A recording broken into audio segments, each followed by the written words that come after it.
Hello, everybody. This is Aaron Fern. He knows nothing about the Beatles, so I'm here to enlighten him with the truth. Finally revealing the real pattern, story, and emerging arc that has shown the Beatles to the public and to themselves in an enlightening manner. They wrote Satisfaction, right? Oh, buddy. We're going to start. That's wrong. That's wrong. Okay. Yeah, I would. Right. All right, I'm pumped. I'm excited. Do you have any other preliminary questions before we get going? Ugly, yes or no? Yes. Okay, done. All right, I'm ready.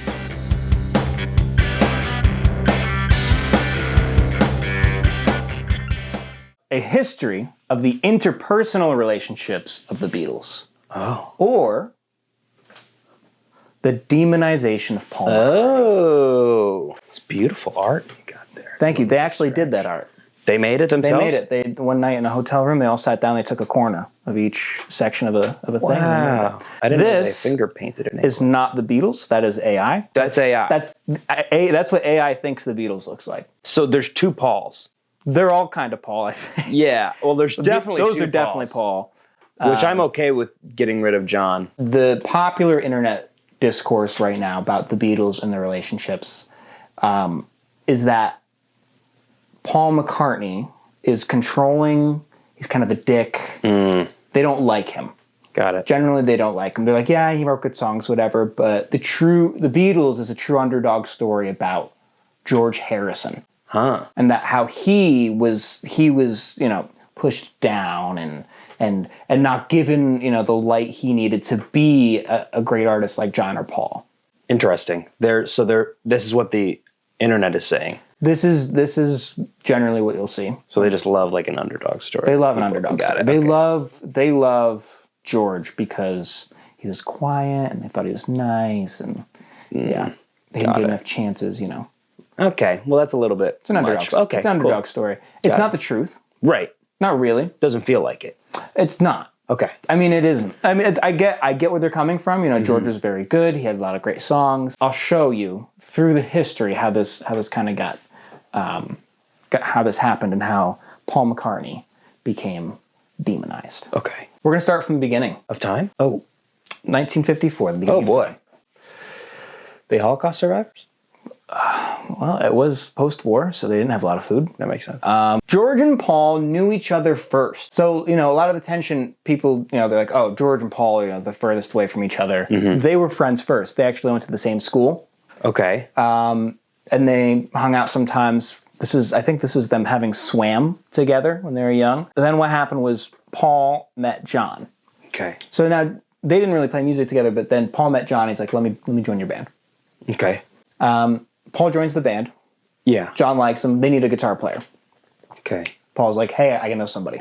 And he pulls George into the mix. He's like, my buddy George. My friend George. That's tough. They were friends first, Yeah. He pulls him in. He auditions on the top of a double-decker bus. Iconic story. And he gets in the band. Double-decker bus. Yeah. People that ride those are crazy. Well, they were playing rock and roll music. Now, wait a minute. My first reaction here is jealousy. It feels like maybe Georgie was a bit jelly of Johnny Boy because Paul and Johnny were sucking face. Wonderfully put. Now that really is where we go from here. Wow. Because, you have this immediate bond that then gets kind of pushed to the side for John and Paul. Got it. Three's a crowd kind of thing. Exactly. Exactly. Yep. And then Ringo comes later. And that's got it. Okay. Everybody likes him. No, there's not. Honestly, Ringo's like the least drama. That makes a lot of sense. Yeah. Because he's not. I feel like, to my knowledge, Ringo wasn't trying to be like the cool guy. He just was Ringo. He just was Ringo. Yeah. And sometimes he was cool, and sometimes it was like, You all right, man? Yeah. Yeah. That makes sense. 63 through 67. This is when Beatlemania happens. Got it. This is when the Beatles become, these icons, right? Yeah. During this time, they are busy. They're playing tons of shows. They're making a lot of new music. Okay. They're going through hell together. So like a strong bond forms between the four of them. Yeah. But there is a particular bond that forms between John and George. Oh. Sorry, John and Paul. I'm sorry, John and Paul. John and Paul. Forms between John and Paul. Because they're the songwriting duo. Yeah.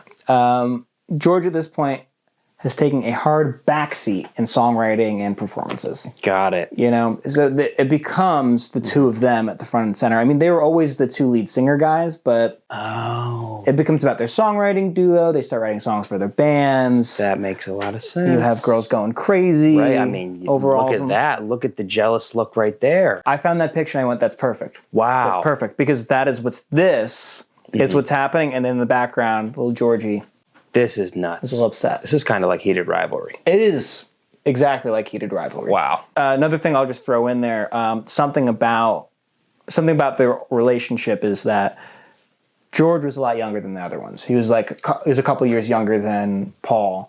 Okay. Paul was even younger than John. Okay. So John and Ringo were about the same age, and then Paul's a little younger, but George was like the baby. Got it. So he got like a little brother feeling, you know. Let me play my song. They're like, right. I want to be like you guys. I want to be like, yeah, exactly. Oh, yeah. Georgie and Ringy no likey. Georgie and Ringy no likey. So they go through hell together. They play all these shows, and things go crazy. And eventually they have to decide, because the girls are too wild, and they got lots of death threats and stuff, that they're not going to tour anymore. Really? They stopped. They were getting death threats? Lots of them. Wow. There's a news report.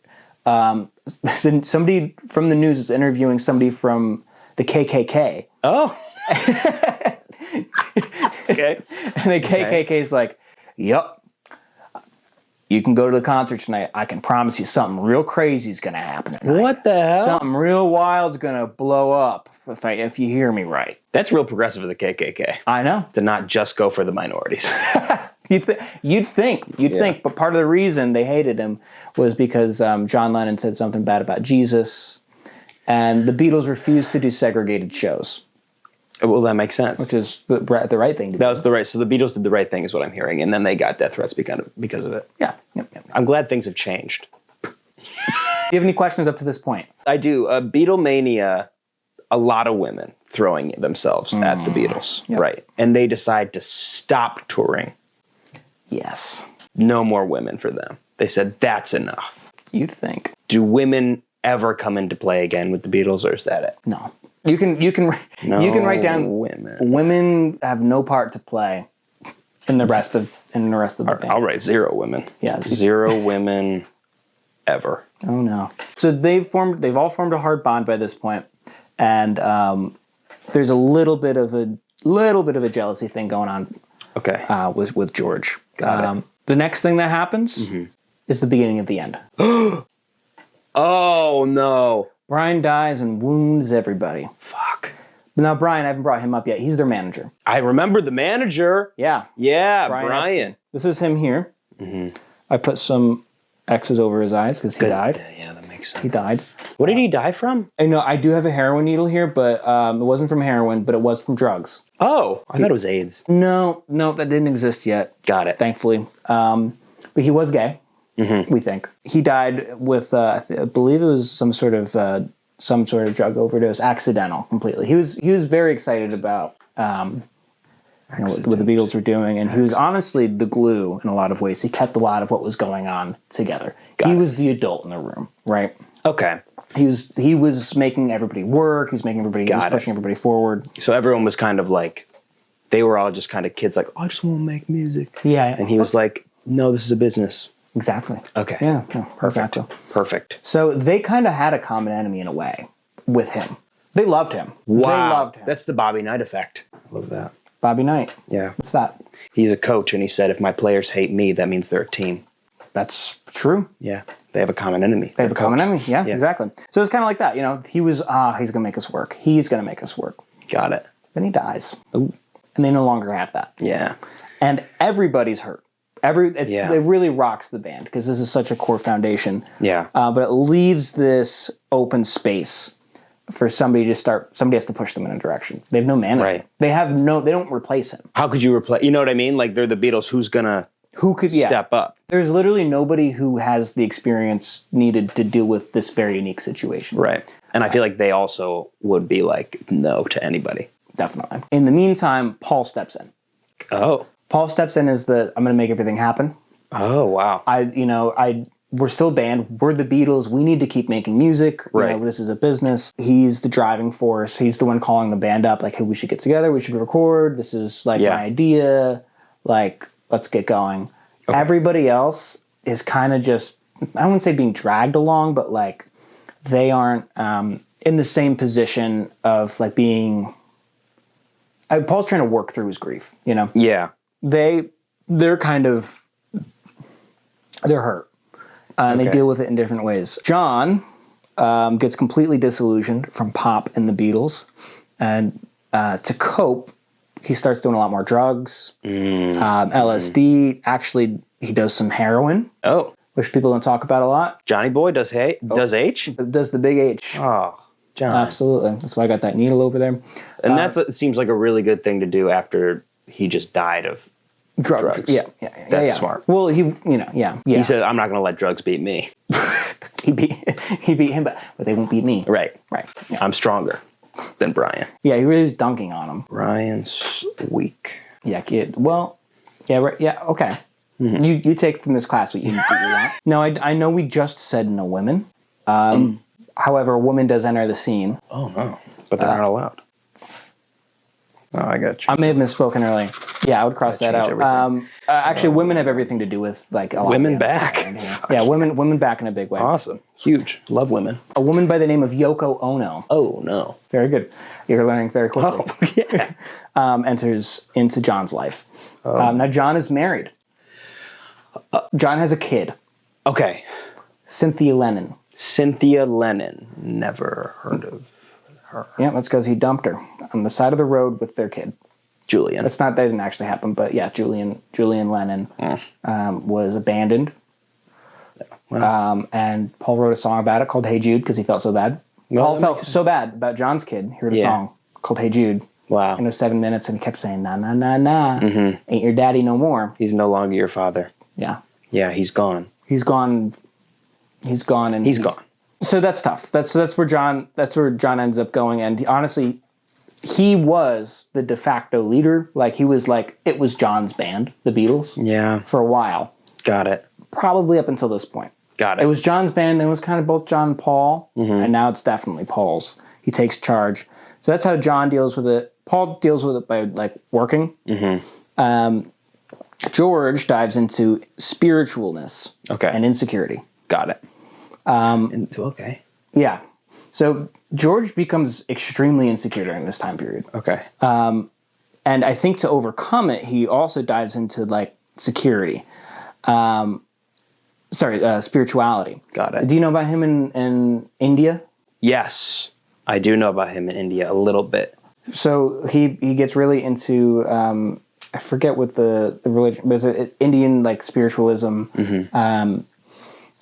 where he follows like a guru, the Maharishi. He actually gets them all to go to India for a while and like practice meditation and transcendentalism. On the whole, it's very transformative for George. Really, this becomes like a big part of his personality. He likes Indian music, becomes very attached to India. I was also changed when I had tikka masala for the first time. It's good. Yeah. They don't tell you that. It's good here, but it's good here too. Right. The tummy feel is... It's good when it's in you. Mm-hmm. Very good. Same with the Beatles. You're an apt student. Thank you. You're an apt student. Thank you. Here's the thing. The insecurity really, the spirituality doesn't help him out with this. Oof.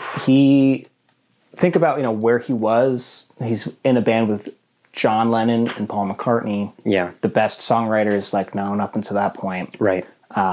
They're the biggest band in the world. Yeah. And he doesn't feel like he's the best musician in the band. Like, he's like, he's overthinking things. And I would say it comes to the point of like where we're nearing on OCD. He's thinking about other guitar players, specifically Eric Clapton. Fuck that guy. Fuck Eric Clapton. I hate that guy. Fuck Eric Clapton.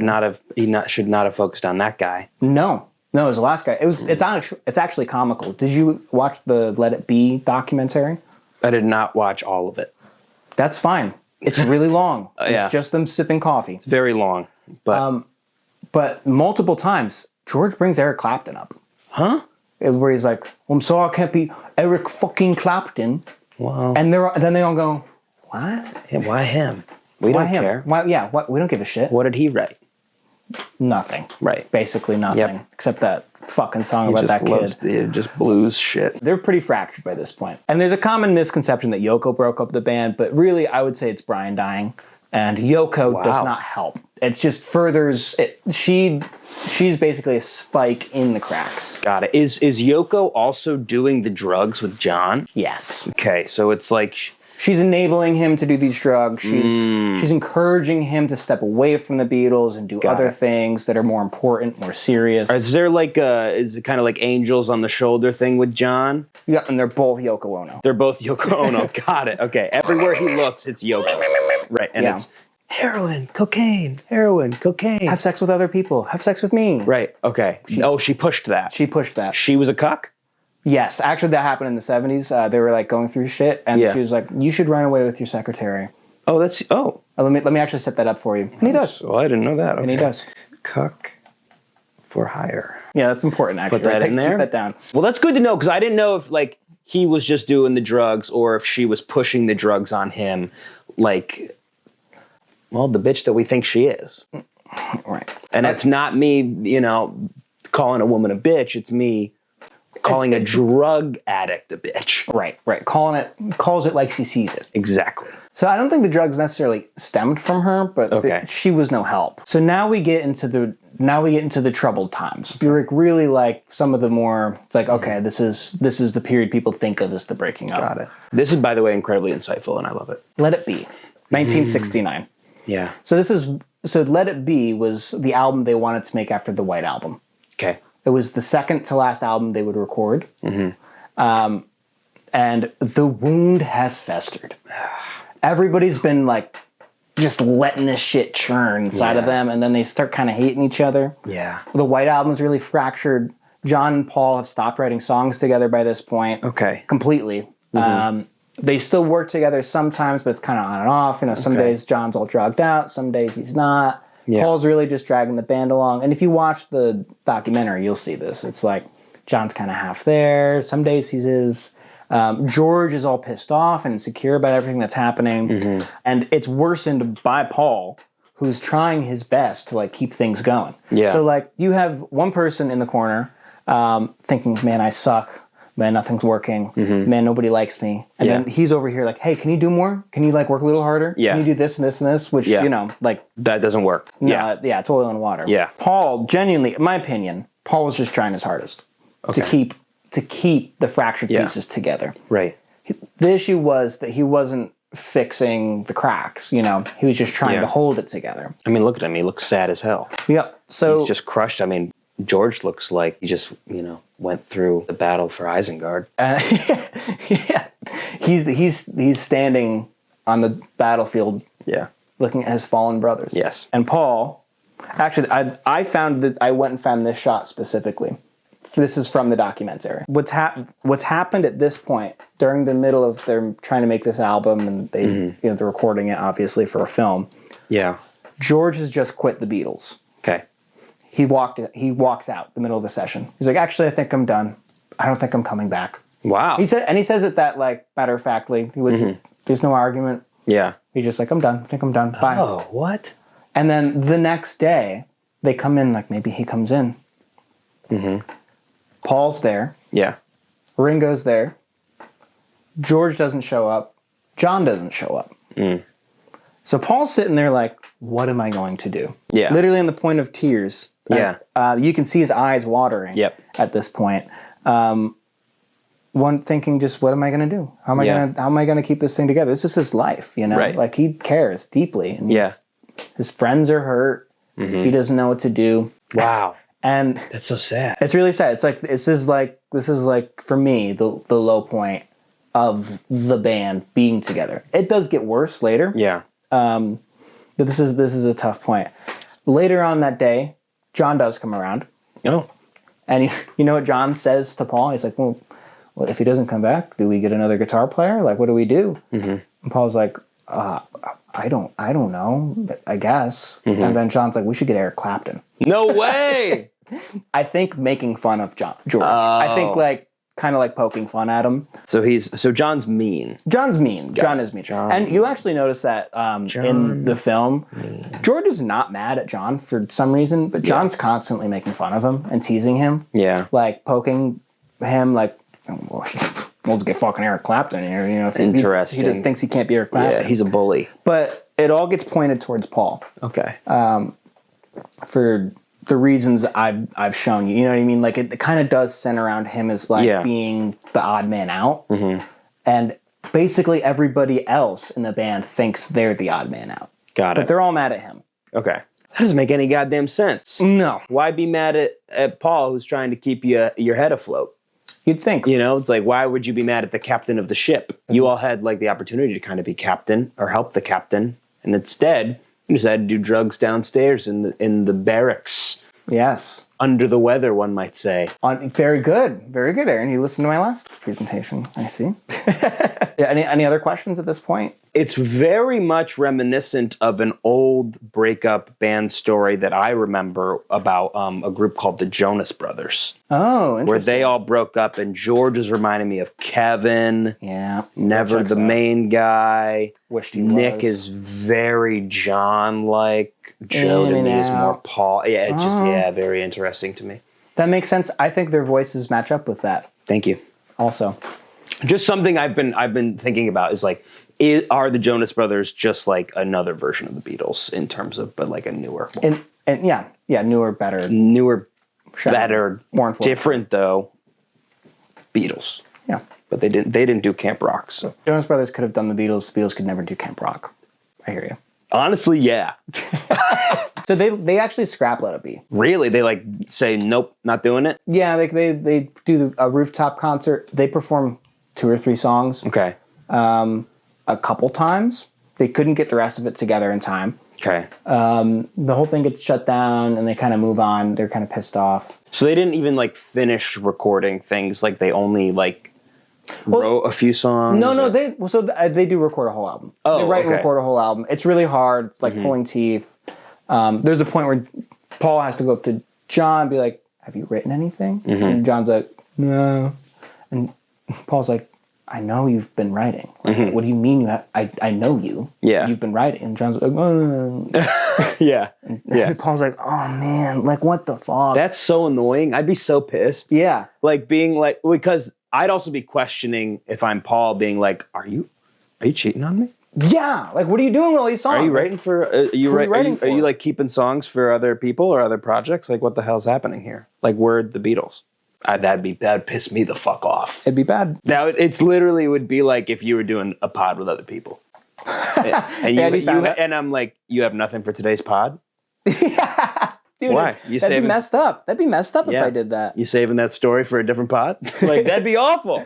And he did, by the way. I mean, like he had a bunch of songs that he ended up using on his record, his solo record. What a douche. However, he also wasn't writing as much because he was doing the Big H. Right, the Big H, and the Big H is not creatively empowering. Not at all. I mean, I wouldn't know, but from what I've heard, Big H bad. Bad for creative. Yeah, keep that in Aaron's little big book. And it's now the creative side though, like because they've always been druggies in terms of like weed and whatever. Yep. But that to them is like helpful for writing. Weed. Yeah. Yeah. Weed, I think alcohol, LSD, like a lot of these drugs. They took amphetamines early on. Yeah. Like their version of Adderall. Dextra something. They found it helpful. Generally, things like heroin, not helpful. That makes sense to me. Yeah, makes a ton of sense. To me, if you're needling, bad. I'd say needles. I'm gonna go on record. Yeah. Don't. Unless you're Barry Bonds and you're gonna break the home run record. Right. Then it's different and it's fine and we're okay. Steroids. Okay, so things are bad. Things are about as bad as I could get. I mean, literally, because this feels awful. George just left the band. He ends up coming back. Like they convince him to come back, and George has very strict requirements. Like they have to go somewhere else, and this and this and this, and they do them. But George still isn't happy. Yeah. I didn't mention on the White Album, Ringo left the band. Oh. Ringo quit the band. Wow. Was he just like, you guys are annoying me? No, he thought the same thing, kind of that Georgie's like, it seems like it's you three against me. He's like, he got kind of insecure. He's like, nobody likes me. But they sent him flowers, and they all went over to his house like, no, Ringo, we love you. And he came back and whatever. But that was the most drama Ringo ever really caused. Interesting. He was actually pretty chill, except he got a little insecure. And they still were not touring. No. Like when they stopped touring, they stopped forever. Yes. Wow. Yeah, That's crazy. They played their last show in 1966. That's nuts. It's 3 years later. That would never happen today. You couldn't do that now. It's impossible to do that. Well, you have to tour. You have to do it. That's the only way you make money now. Yeah. Before I know we talked about this, but back then you could just sell records. That was the main way you make money. That's crazy. So yeah, they stopped touring. Sometimes they'll play like a benefit concert as a solo person. Okay. But that's why them playing a show and Let It Be was such a big deal. Yeah. They hadn't played a show for like live. Right. In years. Wow. That's nuts. So, and then they put up a big stinker. Yeah. Yes, then they put up a big stinker. Oh, that's awful. Imagine like waiting years and like they're like one show then they just come up on stage and they take a big poop all over you. They play the same 3 songs 3 times and then they get unplugged halfway through. That's so bad. And they don't tell anybody it's going to happen, it just kind of happens and everybody's mad about it. Are they embarrassed at all? George is extremely embarrassed. Okay. George is he's like, there's a quote, he's like, I don't want to go up on the roof. Yeah. I'll go up on the, you make me go on the roof, I don't want to go up. But he only goes up because Ringo's like, I think it sounds like fun. Fucking Ringo. Yeah. Okay. I'd like to go on the roof. Yeah. And George is like, all right. That's nuts, dude. That's genuinely crazy. It's kind of tough. They're embarrassed. They're in a really tough spot.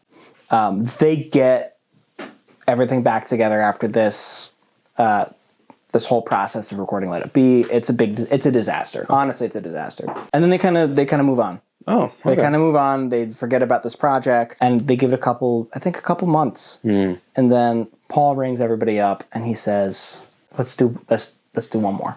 Let's make another album." Yeah. He doesn't say let's do our last album, but everybody's kind of like. But it's like implied. Yeah. It's kind of implied. They're like, let's do one the way we used to. Like, let's get their old producer back. Yeah. We'll make one album all together. In Abbey Road, where they used to make music. Yeah. And it's actually not that bad. And they make a really great last album. John is kind of not there as much. Paul's definitely leading the band, but they do a really good job, and there's a lot less bullshit than there was the last time. But John still shows up or not? He's spotty. Okay. He's spotty. Got it. He doesn't really like sing at all on that record? He does a little bit, but it's more Paul than it is John for sure. Got it. Okay. And then they find a new manager. Alan Klein. Yuck. We hate Alan Klein. Yeah. Already, like, first of all, bad name. Bad name. Scary name for some reason. Bad name. Right? Dude, there's some bad mojo on this. That's for a decline of the Beatles. And it is. Well done. Because he drives the final nail in the coffin between these guys. Of course, that makes sense. White man. Is he also British or no? Yeah, no. He's an American. Great question. Great question, Aaron. Great question. There it is. He's an American businessman who's very pushy. Nope, you don't want that. Because the Beatles have really bad agreements with their record label and everything. And that makes sense. Really bad contracts. Yeah. And they want... John finds Alan Klein. He wants to bring him in to get him out of all these bad agreements. John finds him. John brings him in. Never trust the big H. If the big H is running the show, I don't want it. Yeah, he's like, I think we should get Alan Klein. That's nuts. And then the other guy's like, did you say it or Paul say it? I said it. Then I'm in. That's what? Because they hate... And Paul... Why do they all hate Paul so much? It's like they think he's like they think he's the bad guy because he's trying to push them along and keep them going and like... Because they want to stop, basically. And he's like, no, I don't want to stop. I don't know if they want to stop as much as they want more control, or they resent him for being like so pushy and like being so having control. Yeah. But it's only control that he's taking because somebody needs to. Do you know what I mean? Yeah. It's like what you said with the captain thing earlier. Yeah. It kind of feels like toddlers, if I'm being honest. I don't want to. Right. Mom said I have to do it. I don't want to. Dad said, though, I'm in. Dad wants it? Yeah. Yeah, exactly. It's mom and dad. Yeah, Paul's the bad guy. Good cop, bad cop, for sure. So he brings in Alan Klein. Okay. And Paul's very resistant to Alan Klein. Paul's like, I'm not interested in this guy. He seems really shady. Smart. I think he's going to fuck us over. I don't trust him. Yeah. Because Paul, just like everybody else, they all heard from the Rolling Stones, who Klein managed before them. Oh, how bad he was for the Rolling Stones. Yeah. Mick Jagger's like, didn't like him. We fired him on purpose. Yeah. Don't use him. John ignores this. Of course. Ringo and George jump on John's side. That makes sense. And then Paul, this is kind of where he makes a mistake. Okay. Paul's been dating this new woman named Linda. Yuck. So there's another woman. Yuck. Wait, oh, shit. Yeah, oh my God. Oh my God. Women times 2. And times 2. Linda Eastman. This time white. Yes. This time white. This call is coming from inside the house. Her father is a lawyer. Here we go. So John... Of course, daddy's the lawyer. John hears Paul say, hey, my father-in-law should manage our finances. Oh boy. And John goes, well, that seems like a bad idea. Yeah. That seems like there's some conflict of interest here. Yeah. Which is honestly really reasonable. Of course. Super reasonable. Very reasonable. But John's pick was Alan Klein. Right. Which had notoriously fucked over every band he'd worked with up to that point. Right. Okay. And Paul's like, I don't really want to do that. Yeah. The Beatles then make one of their only, because they didn't do this very often, they made one of their only 3-to-1 decisions. Normally, the rule of the Beatles is it had to be unanimous, a big decision. Okay. John, George, and Ringo decide, no, fuck you, Paul, we're signing the Beatles on with Alan Klein. Okay. Abbey Road's been made, they put it out. This is like later 1969, I think. Okay. And what does Paul do? He says, all right, I'm done. I mean, John had kind of already said he was done, but they're like, I'm pretty much done here. I don't think I want to keep doing this. The Beatles break up over this argument. But if they all knew that they were going to break up, why get a new manager? What's the point of that? Because they still have finances. I mean, they're still selling records, right? Fair. Just because they're not done, they're done making music, but they're not done making money from their music. Got it. Right? That makes sense. So they still need somebody to manage all of that, their memorabilia, their image, and that's basically what he was supposed to do because they still get royalties and stuff. Okay. Can I just say John looks so fucking dumb there? What a dumb, stupid idiot. Ugly ass. Cowboy hat wearing. What is that? Yodeling, cigarette His head smoking. is too big for that hat. Canadian tuxedo wearing. Yeah, he just it's not for me. Big H shooting up. Yep. And you can tell. You can tell. The Beatles break up, and then Paul sues the band. He sues the Beatles to get out of a really horrible contract that they got him with Alan Klein. Okay. Because they basically signed Paul up to be part of all the agreements that this bad guy is doing, Alan Klein. Okay. And Paul says, well, no, I don't want to do that. Yeah. And they're like, you have to. He's like, all right, well, you give me no other choice. I'm going to sue you guys so I can get out of this. Right.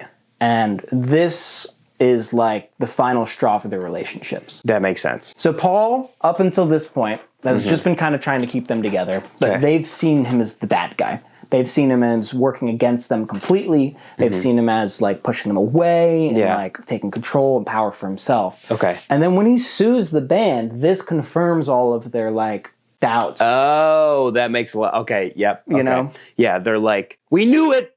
Yeah. The whole time. We knew it the whole time. It was you. You're bad. You are bad for us. You're after us. You're after us. You're suing us. Yeah. And you've been doing this bad shit this whole time. Wow. You know? That's bad. That's really bad. It's horrible. Paul says in an interview around that time, they're like, you're suing the band? He's like, I know. I'm really upset about it. I really don't want it. These are my best friends. I feel like such a bad... He's crying. This is a really, really, really difficult emotional time for Paul McCartney because he's like, I don't want to do this. I don't want to... I love you guys. I don't want to have to... It's sad to think that this a long time ago now stopped being about music. Oh, yeah. So far. It's so far gone. Yeah. It's just it is just the inner relationships and how they're starting to hate each other and how far that hate will go. Yeah. Over silly business stuff. Like, this has nothing to do with whether or not they're friends. Like, this is all business. None of this is really personal. Well, that's where my question comes in. Is like they hire Alan Klein, but it's like regardless of who they picked, that's not going to affect their sales because they're the Beatles. They're still the Beatles. Right. They're going to keep making money regardless. So, like, why was it such a big deal for them to pick Alan Klein? They thought they'd make more money. What? That's so dumb. They thought they'd make more money. That is so dumb. Yeah. You know what? We're going to stop touring and making music, but we're going to make more money if we hire this guy. Yeah. Huh? Yeah. No wonder Paul was like, are you dumb? He's like, dude, guys, you Now, can't. granted, Paul, dumb, pick somebody else that you're not related to. Well, yeah, don't pick your father-in-law, right? Yeah, Like that's probably dumb. Not the best idea. Big dumb. But also, like, I get you trust him because you know him, but like, but also definitely I would be like, God, what? Huh? Now, the only thing I will say in John and the rest of the guys' defense, they did have a lot of contracts that they signed that was like really screwing them out of a lot of money. Okay. As much as we love Brian Epstein, he did not make great financial decisions for them. Okay. Like he sold off all of their rights really early on to all of their like memorabilia and like creating stuff in their image, like lunch boxes and t-shirts and stuff like that. They lost all those rights. So, there's people on the boardwalk making $1 million off of like Beatles merchandise. Yeah, and they're not seeing a dime. Yeah, they're not seeing a dime. That sucks. Okay. So part of what they want to get Alan Klein to do is to come in and like, rework all those contracts. Got it. Okay. Reasonable thing to do, I guess, but bad. I mean, they have so much wrapped up in this. They're just making bad decisions. They're just making lots of bad decisions. Oh, that sucks. So, but at least we got Let It Be, right? Then John says, "Fuck you! I'm releasing Let It Be." Whoa! Like to Paul? Basically. Wow. So with him, George, and Ringo send Let It Be off to some producer that they didn't all agree on. Okay. Phil Spector. He's actually a really famous producer. I've heard of that name a lot. Okay. They sent him to Phil Spector to produce. And he overdubs every song with like strings and like choirs and like. Oh damn. He adds a lot of arrangements to these songs that like they never talked about, they never agreed on. They're like, "Hey Paul, album's done." And Paul's like, "What the fuck?" You can find a letter online of Paul being like, "Absolutely not. Yeah. Like what you did to The Long and Winding Road is ridiculous, and I demand that you take off all the stuff he put on." Wow. Or not release it. They didn't listen. Of course, they just did it. He's pissed off. Paul's like, "Fuck this!" Like he lets it go. He's like, "I sued the band. Like I don't want to like you know." He makes his own album. Okay. He does it all by himself, alone, in his home away in the country. And in the hills. And he sets a release date. Okay. And then they set a release date for Let It Be. And it's really close. Very close in date. Yeah. I think it might even be before. Do people know Let that It they're Be. broken up? I think by this point they had announced it. I think they announced it. Well, they were going to announce it. Well, see, that's another thing that made them all pissed off was John wanted to break them up. John was the first one to bring it up. Yeah. Then they all talked about it. Okay. And then they're like, "Are we going to do it yet?" And they're like, "No, we're not going to announce it yet." Okay. There's like legal reasons. Yeah. There's like business reasons why they weren't going to announce it yet. Okay. And they waited months, like a lot of months. And John really wanted to tell everybody. But Paul wouldn't let him, or the band wouldn't let him because they're like, "It doesn't make any sense." Okay. In a random interview, Paul McCartney just lets it fly. Damn. They're like, "Are you guys going to make more music?" And Paul's like, "Nope."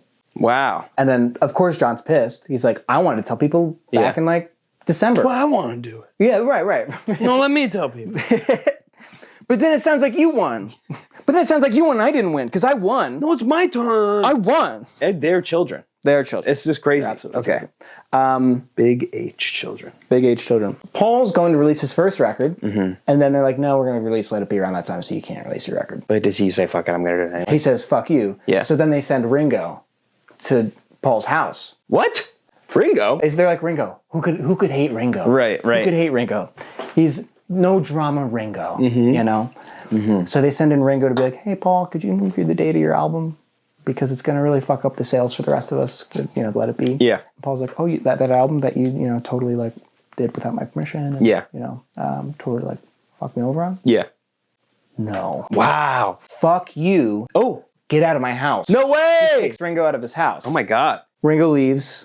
Paul is basically severed from the rest of the band for years. They release Let It Be. I don't think Paul does move his date. I actually don't remember that. But they all release solo albums. They kind of go their own way.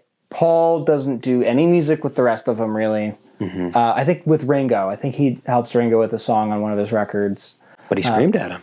He did scream out, Get out of my house. Get out of my house. Get out of my house now.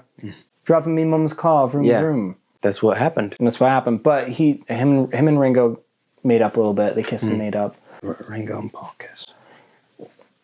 What? Go ahead. Okay. John and George, they're still friends. They play on each other's records a lot. They play with Ringo a lot. The three of them are kind of tight.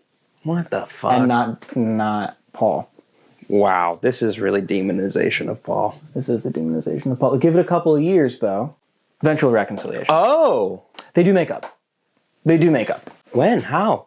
So around 1973, 74, John and the rest of them kind of wake up. John quits heroin. Huge. That's huge.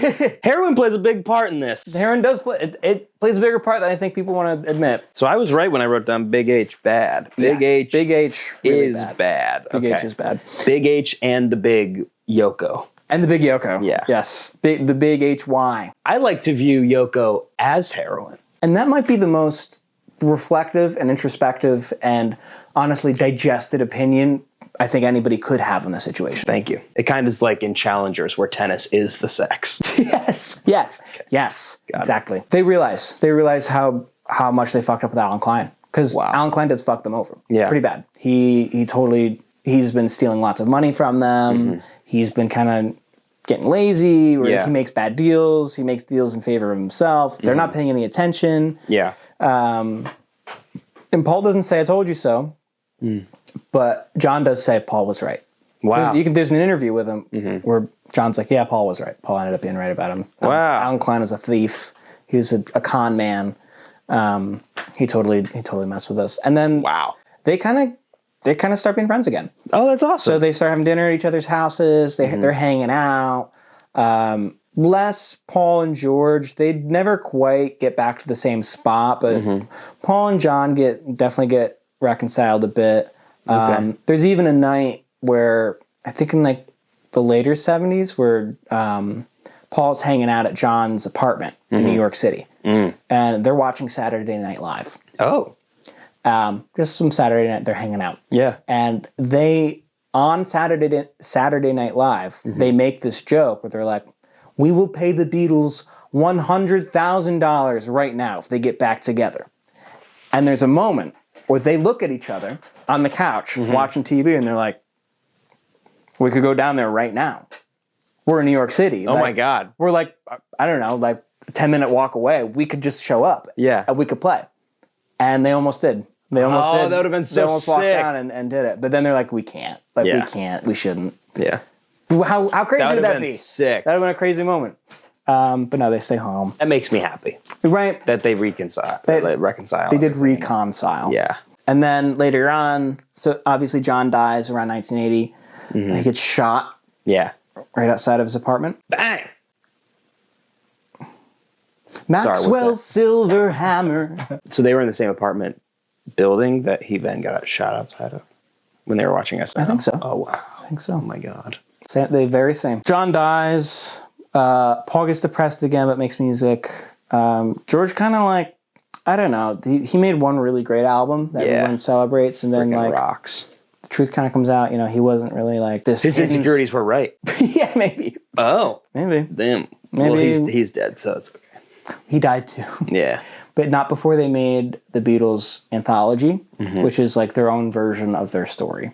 That's nice. Which they kind of leave out a lot of the stuff I just talked about. They don't explain their interpersonal relationships quite as much. They just talk about the history of the band. Paul and George are kind of given a chance to reconcile a little bit. But what's funny is if you watch the two of them interacting, well, George is still kind of pissed. George is still kind of upset. It's a little weird. George is like, he doesn't like him. Yeah. He just doesn't like Paul anymore. And maybe they're like brothers in that way. I don't like it's kind of okay. But I don't find that George ever really forgives Paul. That makes sense. Doesn't really seem like it's me, which I think is really ironic considering he's the one who's like supposed to be all spiritual and like love everybody and like everything's Forgive good. everyone, yeah. All things must pass. Yeah. You know, like Yeah. that's his whole vibe, and yet he's the one who's like super insecure. Right. Super like really hates Paul for just like having a good time. Also, it doesn't make sense that like he has nothing to really hold a grudge about. He was in the what I mean? Beatles. Yeah, he was in the Beatles. Like and honestly, like to me again, the jealousy comes out, but like I don't think George likes that he owes his life to Paul. No, I think you're absolutely correct about that. He resents him for it. He absolutely resents him. Mm-hmm. Like he could not have been where he is without Paul, and that's just a fact. Definitely, absolutely not. Yeah, and you'll hear people online. You'll hear like people talk about George, and they're like, "Oh yeah, George could have been his own band. He could have been the leader of his own band and totally like been famous and like." But like, I don't know. I don't know, man. I don't know. He couldn't have been the Beatles. Right, like again, like people maybe it would have been a forgotten about band, but yeah, I think what's something that makes me mad about the Beatles, and especially when hearing all this new information that I'm hearing about them, is like they all thought that they could write that shit by themselves, as if they didn't recognize that they had 3 amazing songwriters in the same band. Yeah. So you had like triple the amount of actual like song content to write about. Like you had so many more options. You pull like the best songs from 3 different amazing like songwriters. Right. Like it's gonna be good. And then on top of that, they're amazing at their own instruments. They're playing on each other's songs, making them better. Right. Like just by yourself, you couldn't write George's guitar part. You just couldn't do that. Yeah. And he writes amazing guitar parts. Mm-hmm. Yeah, that's always been crazy to me. It's like you think you could do it on your own, but it's very clear. Like, they had some hits outside of the Beatles, but like, oh, definitely, but they weren't ever. No, none also, of them. it must have been so nice to be like, okay, I wrote my 4 for this album. Yeah, like, where are yours? You know what I mean? Right. That must have been so nice. And they're like my best 4 of the year. Yeah, like they're probably really good. Right. Yeah. That's probably really good. That's so crazy. I'm glad they finally made up, though. Me too. It makes me feel better that they kind of, came back together. Yeah, except for the murder of it all. Well, yeah. And did you know that George got stabbed? To death? No. Oh. No. But somebody broke into his house, stabbed him like a bunch. Oh. And then left. Oh my God. It was like kind a of couple like William years. Seward. It was a couple years before he died. Yeah, or Rob Reiner. Or Rob Reiner. That's awful. I always thought for a while, I was like, that's what killed him. No, he got cancer. Oh, well, that's sad. Blade cancer. Good news is, Ringo still looks the coolest. Ringo kind of looks like Cole there. Ringo reminds me a lot of Cole. Yeah. Reminds me a lot of Cole. He's yep. Just hanging out. Yep. Peace and love. Yep. No more fan mail. Peace and love. You seen that video? Yeah. It's good. Wow. Peace and love, no more. You're right. That is the demonization of Paul. I don't see Paul as the bad guy at all after hearing this. I don't think he is. I mean, like, the other argument can be made, right? Like, I'm giving this mostly from Paul's perspective. Right. But I like to stand on the correct side of history. Right. And I want to be too. I'm officially Team Paul. Thank you. Even though I kind of always have been Team Paul. But Team Paul. Because again, Paul's the most attractive. You always should choose the most attractive one. Absolutely. Not the disgruntled, old, long faces. So whose fault is it? Why do you think the Beatles broke up? I think it's Epstein. A+. Thank you. A+. Thank you. It's Epstein. Congratulations. You earned full credit for this class. Full circle. Yeah, full circle. Whole island based on him. What? I think the real villain is heroin. I think so. Can I be honest? I think the real villain is heroin. I think you're right. Wow. That's a really, honestly, incredible story. Even though it's like kind of a sad one. It's really sad. It's a really incredible story. And nobody tells the full story. Yeah. Nobody tells all it with the warts, Right. but the warts are really important, in my opinion. Well, thank God we're getting the Beatles biopic. Yeah, I know. I'm sure all of this is going to be in there. Finally, we'll have a story. Yeah. Finally, I'll be able to learn something about the Beatles. I know. And we've been waiting. Clearly, we've been waiting. Yep. Hand on mouth. Hand on mouth. hand foot disease. hand and foot disease. Yeah. Well, thank you. I appreciate that. Yeah, you're welcome. Thanks for listening. Of course. Thanks for coming. I learned so much. You are the only person who can learn like Fern. Now, they didn't write Satisfaction? Did I say A+?